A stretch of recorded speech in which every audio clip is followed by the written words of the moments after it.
Do the gods exist? Do they care about us? Is the universe designed or the product of blind chance? These questions were already ancient when Cicero wrote, and the Church Fathers used his answers to demolish the very religion he described. De Natura Deorum, On the Nature of the Gods, was written by Cicero in 45 BC. Set in the home of Gaius Aurelius Cotta around 77 BC, it stages a three-way debate between representatives of the three great philosophical schools. An Epicurean, a Stoic, and an academic skeptic argue about the gods with a sophistication that anticipates the modern philosophy of religion by 2,000 years. Gaius Velleius presents the Epicurean position.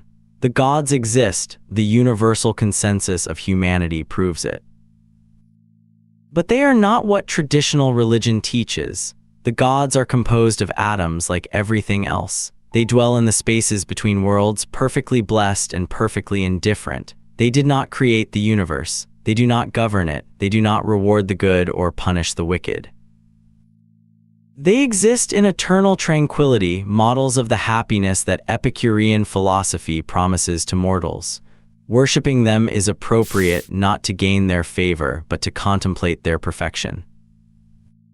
Cotta, the academic skeptic and Cicero's mouthpiece, dismantles the Epicurean theology with surgical precision.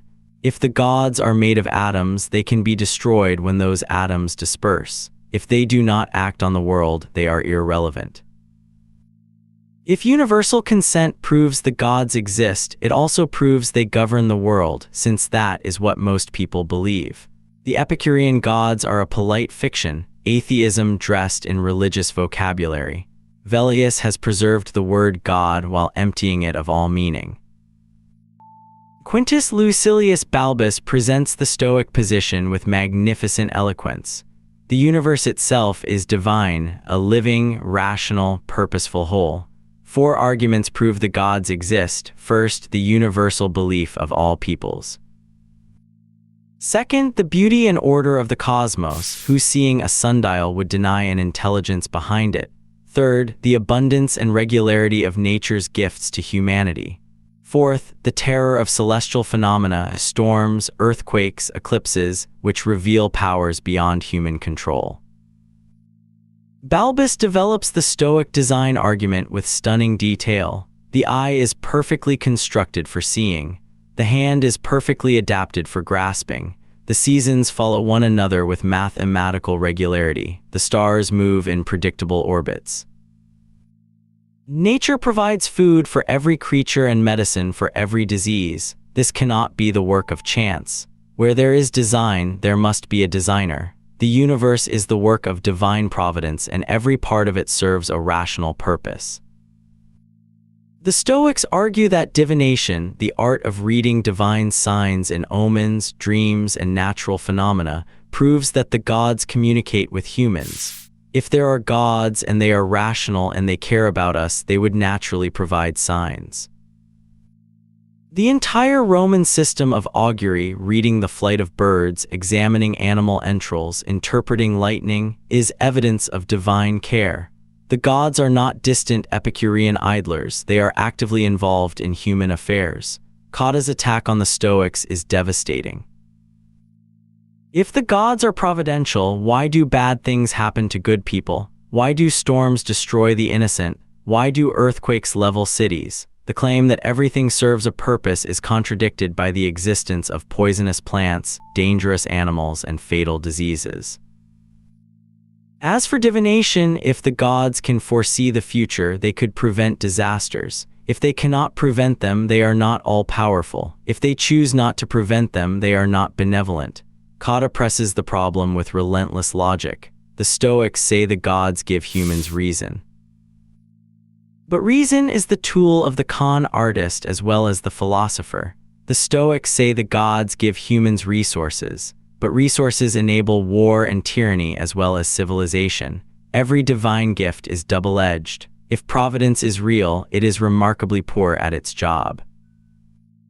The world looks less like the product of benevolent design than the work of an indifferent or incompetent craftsman.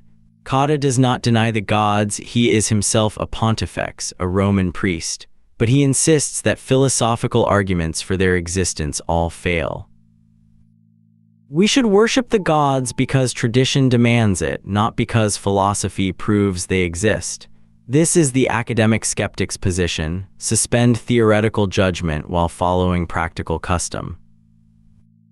The tension between Cotta's philosophical skepticism and his religious observance is one of the most fascinating features of the dialogue. The cumulative effect of the dialogue is to expose the limits of natural theology, the attempt to prove God's existence from reason alone. Neither the Epicurean, the Stoic, nor the skeptic position is fully satisfactory. The design argument is powerful but vulnerable to the problem of evil. Skepticism is intellectually honest but practically empty. Epicurean theology is consistent but religiously meaningless. Cicero leaves the reader in a state of productive uncertainty. Lactantius, writing in the early 4th century, seized on De Natura Deorum as ammunition for Christianity. In the Divine Institutes, he uses Cicero's demolition of Epicurean theology to attack materialism and atheism. He uses the Stoic design argument, purged of its pantheism, to prove the existence of the one true God, and he uses Cotta's skeptical critique to argue that pagan theology destroys itself from within. Cicero had unwittingly provided the Church with a ready-made arsenal against paganism. Augustine of Hippo engaged with De Natura Deorum throughout the City of God. He accepted the core Stoic insight that the order of the universe points to an intelligent creator while stripping it of pantheism. He embraced Cotta's skeptical demolition of pagan theology while insisting that Christian revelation provides what pagan reason could not: certainty about who God is and what he wants. Augustine turned Cicero's dialogue into a proof that paganism could diagnose its own disease but not cure it. The Stoic design argument, filtered through Cicero, became one of the pillars of Christian natural theology. Aquinas' fifth way, the argument from design, draws on the same tradition.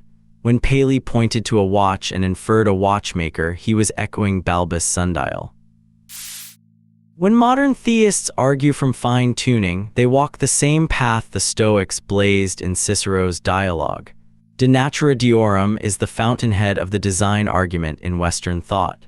De Natura Deorum is the ancient world's most sophisticated debate about religion.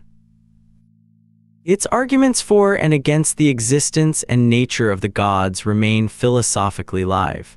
Cotta's problem of evil, Balbus' design argument, Velleius' challenge to anthropomorphism, all of these are still debated today, often without recognition of their ancient origins. The Church Fathers found in Cicero's dialogue both the questions and the tools they needed.